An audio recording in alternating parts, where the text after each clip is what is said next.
ABS King Axle Greasing muna tayo mga boss idol. Tanggalin lang muna yung gulong. Gamit naman ng 18 na socket. Tanggalin lang yung bolt dito sa shock. Tanggalin lang yung clip sa rubber boots at pati na rin yung rubber boots. Itulak naman pababa yung steering arm para matanggal yung propeller. Sa loob ng map cap ay meron yung rubber bumper. Gamit naman ng socket na 22. Tanggalin natin yung nut sa axle. At pwede na natin tanggalin yung map cap. Babalik naman natin yung nut na 22 kung wala tayong pang punsol. At pwede na natin pupukin ng dahan-dahan yung axle. Tanggalin ulit yung nut. At hugutin na natin yung brake drum para matanggal yung axle. At makikita natin dyan sa mga standard no, kaunting-kaunti lang yung kanyang grasa. Pwede ding linisin na rin natin yung mga brake shoes para matanggal yung mga alikabok. At pwede na tayo maglagay ng grasa sa loob. Pagkatapos ay babalik naman natin yung kanyang axle. Di ko na pala tinanggal yung brake drum sa axle mga boss idol. Next naman ay pwede na natin ibalik yung kanyang map cap. At sa kanyang nut naman ay ilagay lang muna natin dito sa kanyang socket no.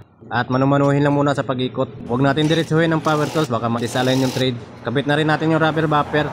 At lalagyan na rin natin ng grasa sa loob ng map cap. Lagyan na rin natin ng grasa dito sa kabilang map cap. At pwede na natin ikabit yung propeller na may slider na. Unahin lang muna natin dito sa engine side. At ibaba lang ng dahan-dahan yung swing arm. At pwede na natin ipasok yung slider. Pag nakapasok na yung slider sa kanya map cap, iaangat naman natin yung swing arm at kakabit natin yung bolt. At make sure na rin na mahigpitan natin yung bolt. At pwede na natin ikabit yung kanyang rubber boot sa wheel side at engine side. Ganyan lang po ang proseso sa pagrasa sa axle ng TBS King mga boss idol.